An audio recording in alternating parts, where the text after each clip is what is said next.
Ajit Doval, power के गलियारों में फुसफुसाया जाने वाला नाम, इंडियन इंटेलिजेंस का दूसरा नाम। एक ऐसा आदमी जिसने नर्व्स ऑफ स्टील और अपने देश की सुरक्षा के लिए अटूट कमिटमेंट से अपनी रेप्यूटेशन बनाई। डोभाल का career daring operations, strategic brilliance और इंडिया के दुश्मनों की अनमैच्ड अंडरस्टैंडिंग से बुनी हुई एक टैपेस्ट्री है। इस शैडोवी बैटल ग्राउंड के दूसरी तरफ खड़ा था दाऊद इब्राहिम। मुंबई की बसलिंग स्ट्रीट से वो दुनिया के मोस्ट वांटेड क्रिमिनल्स में से एक बन गया।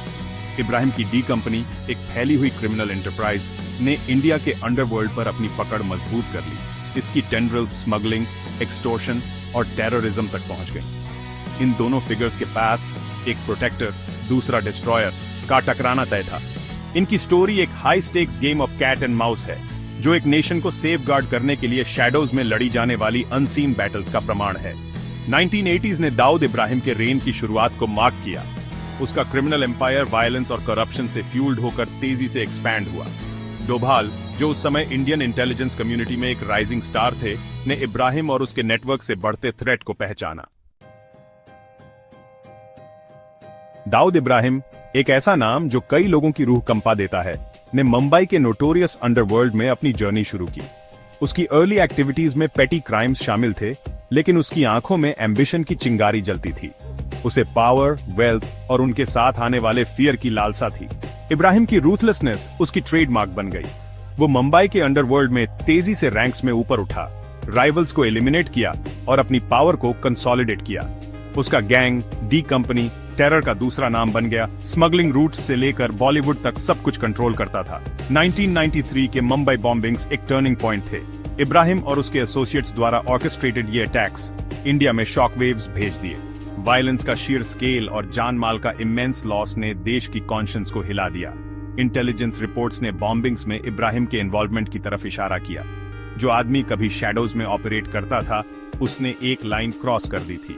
वो एनिमी नंबर 1 बन गया था और इंडिया ने उसे जस्टिस के कटघरे में लाने की कसम खाई थी।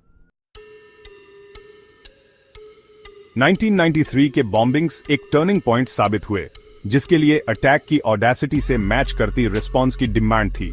इस तरह ऑपरेशन डी शुरू हुआ, एक टॉप सीक्रेट मिशन जिसकी अगुवाई खुद अजित डोभाल ने की। ऑब्जेक्टिव क्लियर था, दाऊद इब्राहिम के एम्पायर को डिसमेंटल करना और उसे जस्टिस के कटघरे में लाना। डोभाल समझते थे कि ट्रेडिशनल मेथड सफिशिएंट नहीं होंगे। उन्होंने एक मल्टी प्रोंग्ड स्ट्रेटजी एम्प्लॉय की। इब्राहिम के फाइनेंसेस को टारगेट किया, उसकी सप्लाई लाइंस को कट ऑफ किया और उसके इनर सर्कल में इन्फिल्ट्रेट किया। ऑपरेशन डी के की एलिमेंट्स में से एक था इब्राहिम के ही आदमियों को उसके खिलाफ करना। डोभाल की टीम ने डी कंपनी के अंदर मेटिकुलसली कॉन्टैक्ट्स कल्टिवेट किए, एग्जिस्टिंग राइवलरीज का फायदा उठाया और डिस्कंटेंट के सीड्स बोए। प्रेशर बढ़ रहा था और इब्राहिम के कभी इम्पेनेट्रेबल फोर्ट्रेस में क्रैक्स दिखने लगे थे। इंडियन अथॉरिटीज के रिलेंटलेस प्रेशर का सामना करने के बावजूद दाऊद इब्राहिम इलूसिव बना हुआ है, एक फैंटम जो शैडोज से इंडिया को हॉन्ट कर रहा है। उसने पाकिस्तान में रिफ्यूज पाया है, जो टेररिज्म का एक स्टेट स्पॉन्सर है, जिससे उसे जस्टिस के कटघरे में लाने के एफर्ट्स और कॉम्प्लिकेट हो गए हैं। हालांकि डॉन अभी रीच से बाहर हो सकता है, लेकिन अजित डोभाल के रिलेंटलेस परसूट ने डी कंपनी को सिग्निफिकेंटली वीकन कर दिया है। ऑर्गेनाइजेशन अपने फॉर्मर सेल्फ का शैडो है, इसका नेटवर्क डिसरप्टेड है, इसके फाइनेंसेस क्रिपल्ड हैं, इसकी leadership constantly looking over their shoulders है। अजित डोभाल और दाऊद इब्राहिम की स्टोरी अभी खत्म नहीं हुई है। ये मल्टीपल फ्रंट्स पर लड़ी जा रही एक बैटल है। स्ट्रैटेजी, इंटेलिजेंस और अनवेवरिंग रिजॉल्व का एक गेम है। और इस हाई स्टेक्स गेम में एक बात सर्टेन है, अजित डोभाल जस्टिस के अपने परस्यूट में कभी रिलेंट नहीं करेंगे, ये इंश्योर करते हुए कि दाऊद इब्राहिम का रेन ऑफ टेरर एक दिन खत्म हो जाएगा।